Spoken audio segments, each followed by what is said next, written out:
So this discussion is around the research that we're doing within the journalism department with our colleagues in linguistics and sociology as well, and economics sometimes. So we've been really looking at the area of inequality, and the reason of inequality being this great issue over times since the economic crash and with all the political changes that have been happening over the time, which I think inequality is at the heart of.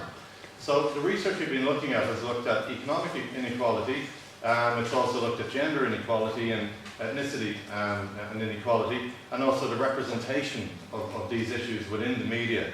So we've done 8 papers in a special edition for Critical Discourse Studies, which looks at all these discourses around inequality.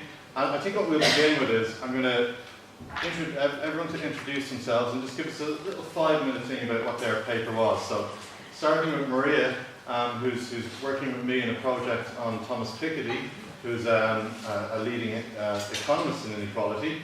And Maria can just introduce the paper and just 5 minutes about what it was. Okay, yeah, thank you, Henry. So I wrote my paper in collaboration with Hendrik Theine, who is an economist at the Vienna University of Economics and Business. Very nice collaboration, actually, between an economist and linguist, which was very fruitful. So our paper was about Thomas Piketty's work, Capital in the 21st Century, and we looked at discourses around his policy proposals in particular. So in particular, his proposals on the wealth tax, introducing redistributive policies, and how these were received in 4 different countries, in Germany, Austria, UK, and in Ireland. We looked at print news only, so we looked at 2 daily papers and 1 weekly paper in each of these 4 countries. I think we had a total of just over 300 articles, is that right? Which we coded and analyzed then subsequently using the Math3DA software. And in our paper in particular, we looked at legitimation strategies. So how do authors argue why a particular policy should not be adopted or should be adopted? So doing that and coding this whole corpus, we came up with 5 different categories, 5 different strategies. I don't know if I can actually name them all. One of them was the portrayal of victimhood. So portraying rich people, wealthy people, or business owners as victims of state action. That was a very large category that we found in our corpus. Another one was arguments around rationalizing. So just particular economic arguments that were put forward about why a wealth tax is not a good idea. So arguing from a market perspective or from an economic argument perspective. Moralization was another category then, so leading to the moral principles, why it is immoral to tax the rich who have worked so hard, and why the market is portrayed as the aggressor and state action as aggressive towards the rich people. So these were 3 of those 5 categories, the main ones, I would say. So in this paper we looked at negative discourses, so articles that argued against Piketty's policies, and we looked at both the linguistic discursive side as well as more economic arguments and how specific economic arguments were constructed discursively and linguistically. By using several different strategies, like, for example, metaphors or passive-active phrases, or leaving out any agents at all, especially when talking about the rich, for example. The rich were many times found in the passive position, in the object position many times, or in a passive phrase. Many times markets or the state or the government were in the subject position, personalized actually, so the state taking action. All of these metaphors, passive constructions and so on, bring these kinds of arguments very close to the experience of people, make them sound very dangerous and overpowering. So discursively, kind of, that particular argument was then constructed as not a good idea, that wealth tax is not a good idea because of that. It will in the end then fall back on ordinary people and harm ordinary people. I think this is interesting in the sense that we're after the crash here, and we're past 2007, 2008, yet would you say they were arguing against regulation of the markets within this? Definitely, yeah, they were arguing, and they are very conservative arguments, mainstream economic arguments that were put as common sense and constructed as common sense, and many times there wasn't really even an argument there, but it was just assumed to be the normal thing to go against a wealth tax and against. Okay, we will move on. I'll take questions from the audience after everybody speaks for a bit. So next we have Muireann and Audrey, who did a really interesting study on gender. I'll probably let you explain it. It's quite a dramatic study. Can you hear okay? Do you need will we use microphone? Can people hear? Yeah. Can you hear okay? There's a microphone now if you want to hear. Okay. Oh, and Fergal as well. Apologies, it's really more seats. Carry on, what do you want? So our paper is written with Clodagh, Twitter and the discourse of murder suicide. So basically we looked at the Twitter and media coverage of the murder suicide basically of the whole family, which took place in County Cavan in 2016, when Alan Hall, the husband of Clodagh and father of 3 sons, killed his family and then killed himself. Basically, we were drawn to this topic by the hashtag "Her name is Clodagh," which critiqued the mainstream media coverage of the event on a number of grounds. Firstly, on the basis that Clodagh, the victim, had been omitted from the mainstream media coverage, and secondly, that there had been a patriarchal discourse, and by that we mean that there had been a sympathetic framing of what Alan Ho did. Basically, that what he did was excused or was explained away by the fact that he had maybe mental health issues or some problems at work. And so basically the Twitter campaign that coalesced around the hashtag "Her name was Clodagh" it critiqued that and the fact that this wasn't named for what it was, which was a gross act of domestic violence. Okay, so the theoretical framework that we implemented to analyse both the Twitter hashtag and really to look at the mainstream media coverage as well had 4 main strands. The first was what's being done at the moment around the relationship between Twitter and journalism, and this idea of a networked public sphere, kind of a hybrid space. And this, it's nuanced in the research that has been done. It's viewed positively. For example, the work of Viz in relation to UK summer rights, where she's quite complimentary and positive about the role of Twitter in its capacity to share up to real-time information, videos, pictures that are taken at the moment, and to circulate that. But there's also critique, maybe of the Twitter and social media. I know we've touched on it maybe throughout the course of the day. For example, its capacity to spread misinformation. This fake news is contested term. About maybe, for example, in relation to the Brexit campaign, of course the Trump presidential election in 2016 as well, and now Krzyżanowski's work in Sweden in relation to its role in spreading maybe populist ideas. The second strand that we had for our framework was this idea of intermedia agenda setting, which is the 4th wave of agenda setting research, which looks at basically, who sets the agenda of what we read about and what we talk about.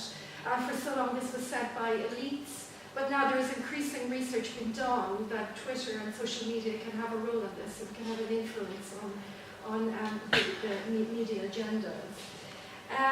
We're also kind of building on a new wave of critical discourse analysis, which seeks to uncover power, relations, inequalities in discourse. But we're looking we were looking at a particularly new strand of this, social media critical discourse studies, which is kind of emerging in Newcastle at the moment. Again, the work of Krzyżanowski. And basically think about how we can reformulate CDA, which traditionally was used to talk about media that really went from a one-to-many approach, but now we're working in social media, the online media context, so we're going from many to many approaches, and then as analysts we need new ways to work with that and to really unpack what is going on there. And also we looked at collective action framing, basically building on Goffman's work that we see the world through ideologically created frameworks, but now looking at this again in the network sphere and how online communities come together to express disagreement with maybe what is, or unhappiness maybe, or anger about certain events that are taking place. So do you want to say more about our methodology? Maybe a question, just from the journalistic perspective. I'm interested in the hybrid media approach and how Twitter and journalism works off each other. So maybe could you see any effect of the Twitter campaign on the journalistic copy afterwards? Were they talking to each other? Yeah, I think, I coded all of the newspaper articles in relation, and Fergal coded the Twitter data set. So, for example, on the 30th of August, which was the day after the event had occurred, 42% of the articles tended to omit Clodagh Hall. So it was primarily to do with Alan Hall and who he was, and they weren't looking for anybody else in relation to it, and he was a good family man. And this idea, I suppose, was constructed, this story was constructed through sources, through framing by the media. We were told that he was perfectly normal, there was nothing wrong, and this was an out of the blue or inexplicable occurrence. And that, I suppose, that would have decreased slightly to 36% the following day. And then as I suppose when the hashtag emerged, we began to see that the media took quite a defensive approach to their coverage, and sort of citing, I know, for example, Kathy Sheridan in the Times wrote about it's not an easy issue to cover, but that wasn't the criticism of the coverage. It was the fact that Clodagh Hall was not being included, and that largely it was being written through crime narrative. So they were interested in the perpetrator and not really talking about the victims of the crime. And predominantly the fact that it was being written through a specific narrative and not including either the wider societal context of that this was a case of extreme domestic violence, and instead pointing to things like mental health or financial debt, or that he was going to have a fall from grace. There was very, very little coverage or commentary from domestic violence groups, in particular in relation to the stories that I quoted. And so that also emerged on Twitter as well. Women's groups coming out and tweeting the Irish Women's Council and saying, why aren't you looking at this in its wider context? This is not about Alan Hall, this is about domestic violence, this is why these murder-suicides are occurring. It's about power, patriarchy, and control. Yeah, just to add to that, it was the funny thing about it was that the mainstream media discourse did correct itself in response to the Twitter campaign, but never acknowledged that Twitter helped it in that regard. In fact, there were opinion articles kind of dismissing this hysteria around it. So there's kind of an interesting pattern there that social media does feed back into the mainstream news agenda, but that it's rarely acknowledged, or it certainly wasn't in this case. So we found essentially the Twitter critique held up in terms of once, like that she was being omitted, that it was quite sympathetic being framed towards Paul, and that over time, over the course of a few days, the coverage changed. Most likely in response to Twitter, there's clear patterns there that would suggest as such. But the mainstream media, as you've seen several times already today, it's so dismissive of the social media sphere, and for a good reason at times. But occasionally you kind of have to put the hand up and say, well, there was a more diverse perspective on Twitter than there was in the regular news coverage in this instance. And journalists tend not to do so. In fact, we saw on the hashtag journalists were kind of coming out to bat quite a lot on the saying, this is nonsense, you don't understand journalism, etc. So Actually, I have a step just kind of reinforce what Fergal was saying there. So there was a lot of emphasis on domestic violence as a frame in just 13% of stories on the second day of the great coverage. That was August 31st, and that increased to 27% on the 1st of December and to 50% by the 2nd of September. They began to incorporate domestic violence more as a possible reason for this, and that was in response to pressure, I suppose, that they were getting from Twitter. And beyond the scope of this paper, obviously there was recent documentaries which revisited the case a few months later, which really held up that there was a very different story behind the scenes in terms of the character of the perpetrator, etc. But Twitter was preempted quite a lot of that in the sense. Okay, we'll move on. Yes, we're out of time. I want to leave a bit of time for questions. So next we're on to Martin's paper. This is interesting. This is a sort of representation of inequality, and specifically about a case where Leo Varadkar, I suppose, as part of his campaign to become a Taoiseach, organised a campaign which was to tell on your neighbour if they're cheating social welfare. And again, back to hybrid media again, it was a hashtag Rat for Leo. And maybe Martin, you'd like to tell us a bit about that. Also, what's very interesting in this case is Martin and Owen's paper looked at where the discourse came from, which is quite innovative. Yeah, we looked at that Rat for Leo social media campaign in response to Leo Varadkar's, I suppose, his leadership campaign to become leader of Fine Gael when he was Minister for Social Protection, and the campaign that he ran on welfare cheaters all. I suppose what we was kind of a number of parts to the paper. Really, we looked at where that discourse came from. So we wanted to look really at whether the campaign and media coverage of it reproduced the dominant discourse about welfare recipients, where that came from, how that campaign came about, and we were helped very much in that in terms of having access to a whole series of internal memos between the company who were awarded the contract for this campaign, the Minister and the civil service, which was obtained under freedom of information by the journalist and academic Ken Fox. So we were able to draw on that. We were able to draw on the media representations of that campaign, and then we drew on social media response to that. Again, I'll be kind of quick and fly through this, but there's a number of kind of interesting things in it in terms of the message that was communicated through the campaign was that there's this huge amount of welfare fraud which is occurring. The message that was put out by Leo Varadkar as part of that campaign in terms of the figures that were used was no different than the message which had been produced yearly in the run-up to budgets. It's the same figure that appears time and time and time again, which is this magic figure of 500 million euros, which is a controlled savings figure.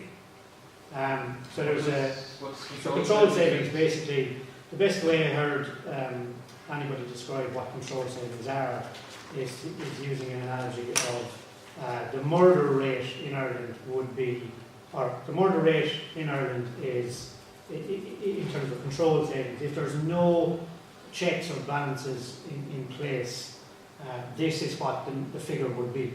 Right? So it's like saying the murder rate in Ireland would be 6,000 people being killed every single year if we didn't have the police force. Right? So, but we do. But then representing that controlled saving figure as the actual figure, which is what they did with this figure for welfare fraud.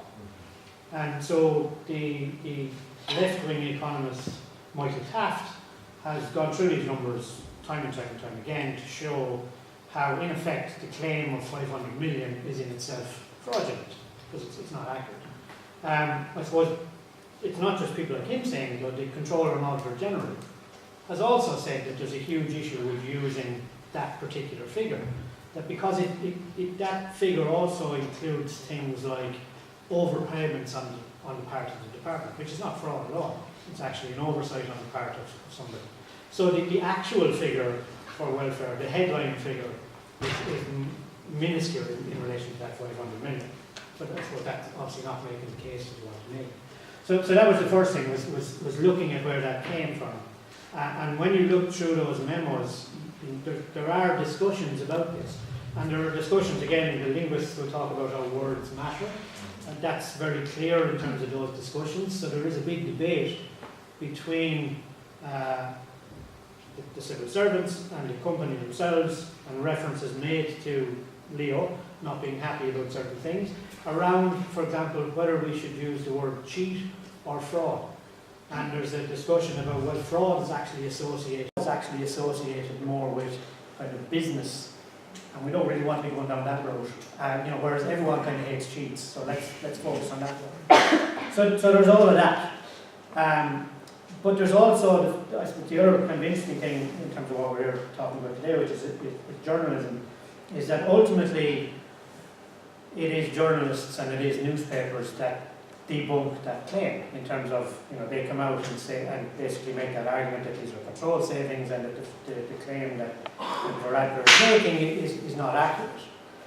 But I suppose what's also interesting in terms of what was said at the panel this morning around checking your facts and checking them again and checking them a third time before you print anything, is that it takes 2 weeks for that to happen. So in those intervening 2 weeks, it is reproduced word for word what the government press releases are, time and time and time and time again. So that's where the social media stuff becomes interesting, because at the same time, social media accounts under that hashtag of Rap for Leo become involved and start pointing out what is already in the public domain. Because Michael Taft, for example, had done this year after year after year, pointing out that figure that was used, he making the argument that figure itself is fraudulent. He'd done that on a yearly basis. That's pointed out on social media. Then people start using that hashtag to say, well, maybe we should be looking at, if we're talking about welfare cheats, maybe we should be looking at, multinationals who aren't paying their tax. And things like that. And ultimately, I suppose, down the line, after the mainstream media, effectively killed Rieder's claim dead in the water after the 2 weeks and point out everything that's wrong with it, further down the line, then he comes out and admits maybe it wasn't the best route. So there's kind of lots of really interesting things going on in terms of what we've been talking about today. Okay, excellent. And then we move on. Next paper is Fergal and Elaine, and this one was around the area of ethnicity, and which is very interesting for me as well, that Elaine uses corpus linguistics, which is a whole different methodology. So this again was a very tragic case based around the Carrick Mines fire and the Berkeley accident. So maybe if you want to, Elaine, or Fergal, maybe we'll jump in as well. Thanks very much. This study started out from obviously these two very tragic events, and a conversation that Fergal and I had about the fact that they were they reported differently? Was one reported more than the other? Our intuition was that it was true that one of these stories, the Berkeley story, seemed to get more coverage. That was sort of commented on in the media at the time. There's a really good blog post that we had read and thought, well, but is it true? I mean, it's very easy to say, yes, absolutely, this is... Just we should probably explain as well what the two tragedies are, especially for international audience. I should have started with that. Fergal should have started with that. So what we're talking about here are two very tragic events that both happened within a short space of time of each other. So in one of the cases, there was a balcony collapse in Berkeley in the USA, and a number of students were killed. Not too much later. About 3 or 4 months after. Yeah, but relatively speaking, the span of time is perhaps obviously not for journalists, it's not short. But in the same year, later the same year, there was a fire on a halting site in Carrick Mines in South County Dublin. So essentially our conversation kind of centred around the fact that these two awful things that happened, reported in the media, the tenor of the reportage seemed to be different. And I suppose we started out with the question, or at least the discussion brought us to, yes, but is it true? Is our intuition true? I mean, it's easy to say this, but can we prove it? And of course, that's really difficult, but one of the things you can do is sample from newspaper coverage, and that's what we did. So we looked at building a corpus of articles. We selected from those articles the articles that were about Berkeley and the articles that were about Carrickmines, and Rieder was also involved in this study at the early stages in terms of gathering the data. So what we were able to do essentially is have a framework for analysis, a framework for selecting data that would allow us to say, with some level of proof or evidence, that they were reported on to the same extent or not. And I think in the end it came down to me, because I'm a linguist and interested in words, the words that are used, the big words and the small words. So simply calculating all of the words together from our sample, we were able to say that Carrickmines was not reported on to anything like the same extent as Berkeley. So yeah, you're going through data like that, you're going through it in the qualitative ways. And I'm reading all the articles and just you're getting impressions as you go. Like part of the process was Elaine really brought the science to some degree, in that like just numbers and testing claims that you're reading through these and say, oh, the language seems a little bit detached here. Can we test this? Looking at in a very linguistic sense, what are the word associations and collocates around particular words and word frequencies and things like that. That it could just test that empirically, and yeah, some of the things one could see as you read through them qualitatively, they didn't hold up, and it was like, oh, damn, you know, that I was sure that was there, but it didn't hold up when you Elaine cast her her linguist's eye on it, and some things held up very well. Two eyes even. And I suppose one of them was just this language of detachment. There was the sheer volume of articles, first of all, which I think was like 2:1 in terms of reportage, wasn't it? And then just a language of othering and detachment, just the frequencies of us and them and collocates of we, and even the frequency of the use of names in the case of the Carrickmines case was much lower. That people they weren't named, their stories weren't really told. Whereas the Berkeley case, by comparison, their orientation within the community, their attachment to the community, their great potential, all of these things were explored in a lot of detail in the newspaper coverage. That was quite absent in the Carrickmines case, wasn't it? Yeah, the way that Berkeley was reported was far more individualistic, far more. This is this person, this is this person's potential, and you know, the tragedy of that being taken away. And there was, it can be hard to prove, but there wasn't that same thing. It's not that it never happened at all, but it didn't happen to the same extent. And I suppose one of the things, in the end, I think that Fergal ended up looking at all the numbers, and I started getting into the text and saying, yes, but look at this. You know, so just the different methods of looking at something definitely brings you to just a kind of a new realization of things. But the really small words like we and us and our, and I mean, of course, it's well known and well peddled in us versus them discourses and so on. But when you start to dig in and see, when you look at the actual item, we and us and them, and see what it's referring to, how it's referring to it, and that we, the Berkeley stories are about us in these stories. These are people like us, and that was the interesting thing and the sobering thing, I think, about the data that we had. I think this is fascinating. But just again for visiting students, I think the awesome year, these are J1 students.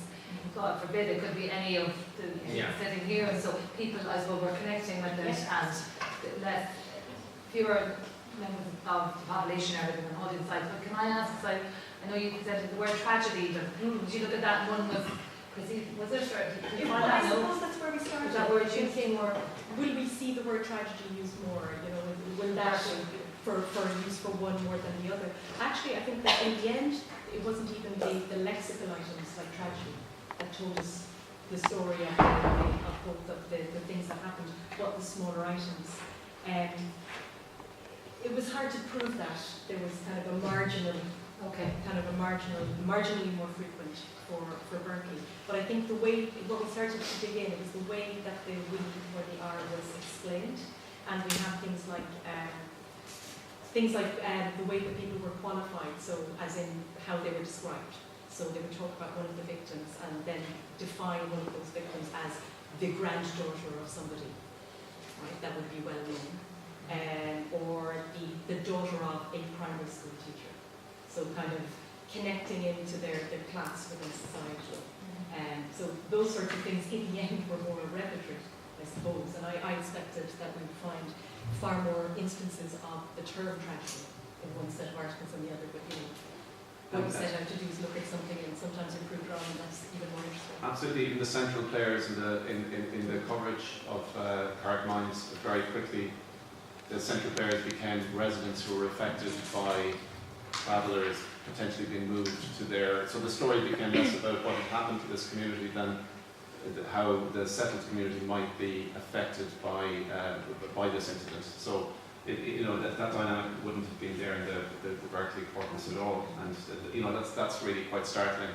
That 11 people die, and within a few days the core of the story had completely changed to a different community, and how they might be affected by possibly having a temporary housing site next door to them. So that became the core of the story, Okay, so we better move on anyway for time. So we're going to talk to Kathryn now. She's more kind of the political economy and constructivism of how it is. Up till now we've been talking about kind of like content analysis and stuff, where Kathryn's actually now going to talk about her paper where she talks about the working conditions for journalism and how working conditions and contracts themselves can affect discourse.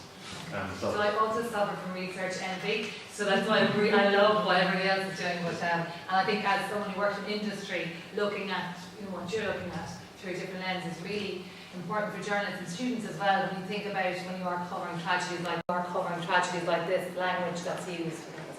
Piece. I'm going to talk about our paper, Henry and I. It's connected to my wider PhD study, which looks at working conditions of journalists. And I was particularly interested in my own, I suppose I was trying to be strategic as well, but looking at what do you know best. So I worked as a freelance for most of my career, and by choice, I must say. And I was, I loved it, and still do a small bit. But I was very interested in working conditions of freelancers. And for this paper, which features in a big journal, we looked. It's called "Narrowing the Discourse?" So growing precarity in freelance journalism. So it looked at how working conditions are affecting, particularly for freelance journalists, and how they are affecting, or if they're affecting, the construction of news, so the type of journalism work that freelancers do. So what we were really interested in looking at in terms of the effect of the influences before the text. So what was influencing? So we interviewed 20 freelance journalists in the Republic of Ireland. Deliberately looked at people working in all parts of media, so broadcast, print, digital, and also wanted to look at people, the newbies, I think we call them, people starting out in their career, and then more established journalists, just to see if there was a difference in terms of type of work they were doing. We also then, just to substantiate what came through in the interviews, we examined, I had the figure here, it's very impressive, 756 articles over a 6-month period. So just to see the type of work. Now we didn't look at the editorial approach deliberately, just categorise the stories. So what type of stories are they doing? Are they breaking news stories? Are they court reports? What we would call in business diary markings, or how much investigative stuff was doing? Because I suppose the bigger question here is if journalism, I suppose the liberal theory would suggest that journalism has its responsibility of speaking truth to power and holding those in power to account, but can freelancers do that? And are there, what are the influencing factors that affect the type of work they do? So, just as in terms of understanding and the methodologies, that we were interested in particular Philo. He was critical of what he termed standalone discourse analysis. So that's just scholars who just investigate the text but don't look at the influences before the text. So that's really what we were looking at. So just briefly, I suppose, what did we find out in terms of constraints? So there was definitely a lot more journalists freelancers covering breaking news, diary markings, or court or council meetings, that there were, and the reasons they were giving were that they were not being paid for the investigative stuff. So why would they spend time if they weren't going to be paid? I know certainly when I started out in journalism, you might be, as Marcus said earlier, you might commission a story, and you might get paid even if that story works out or not. But now you're hoping it will work out because you're not being paid unless it actually works out.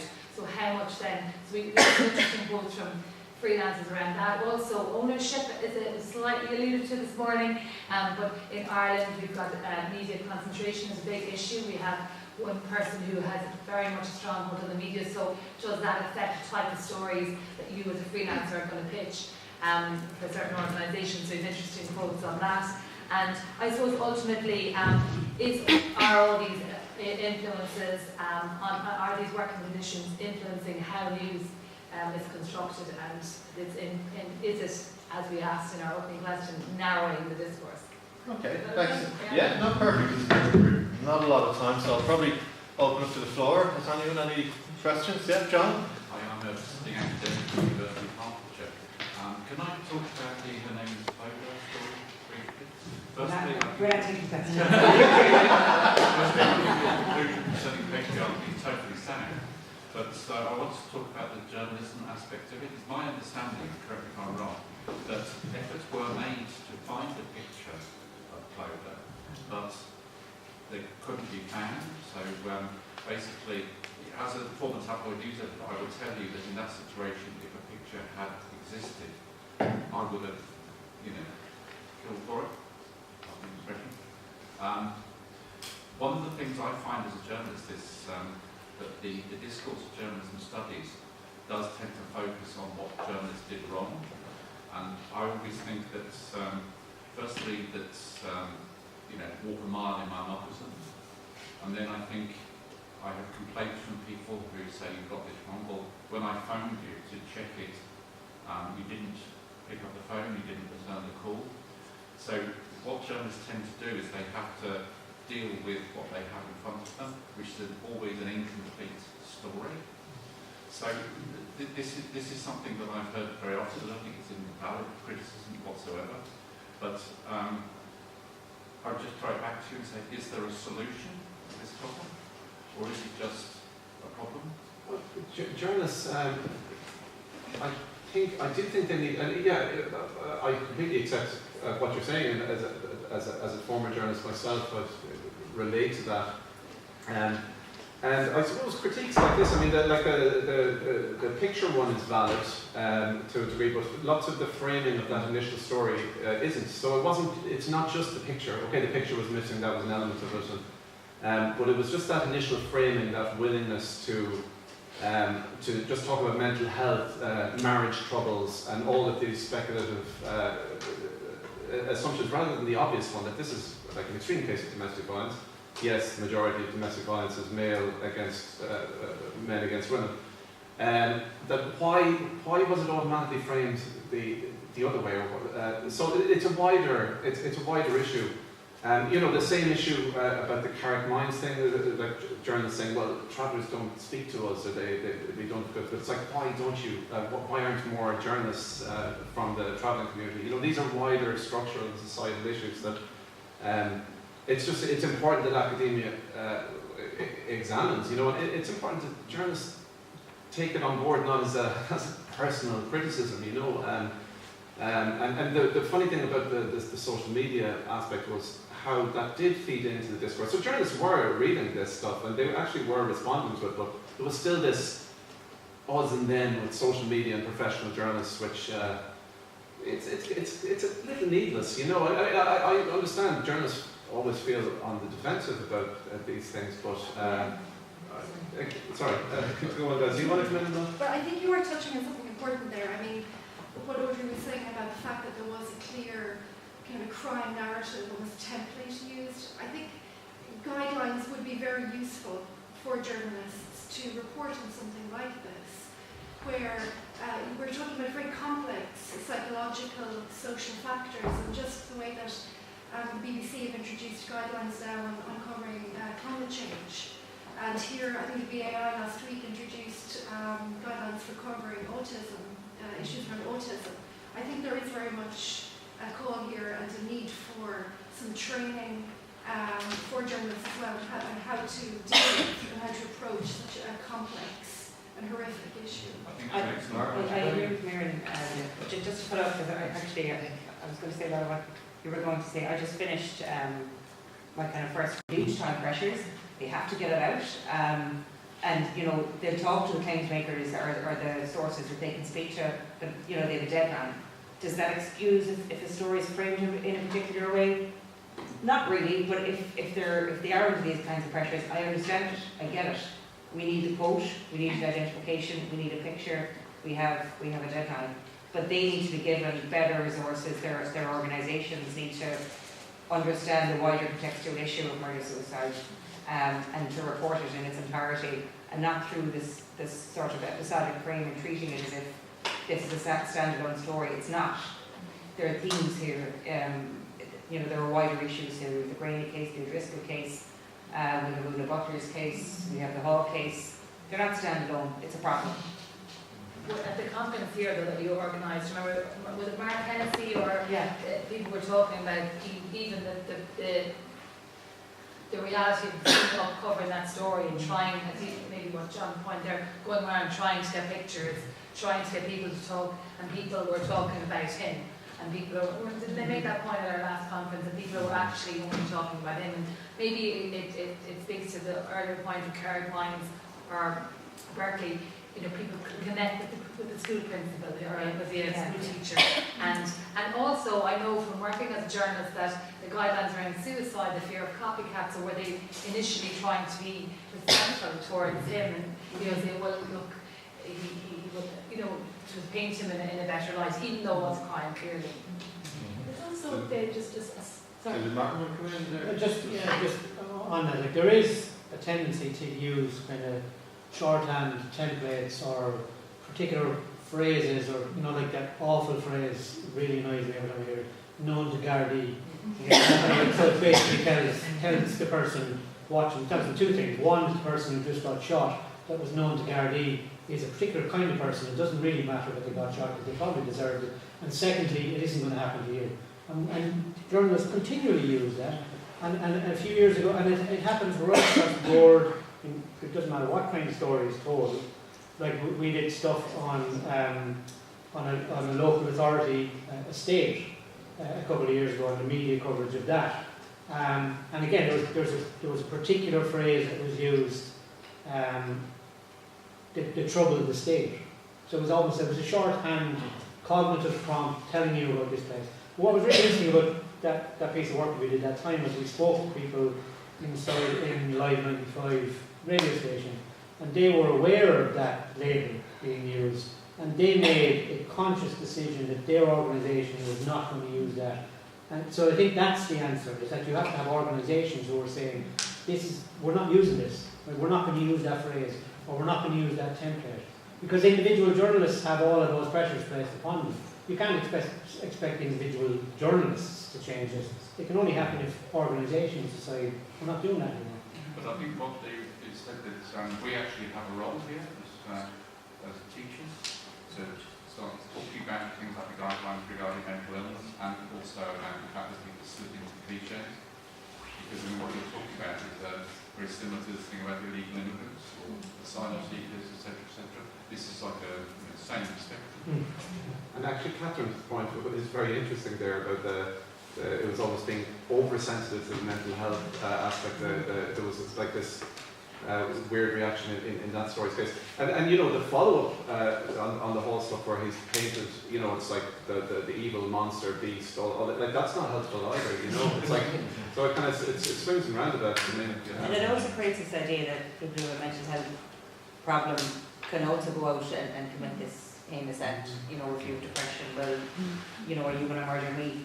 And there was a headline in one of the stories, sorry, I finished this, and it said, do we need to be worried about people with mental health problems? Wow. No.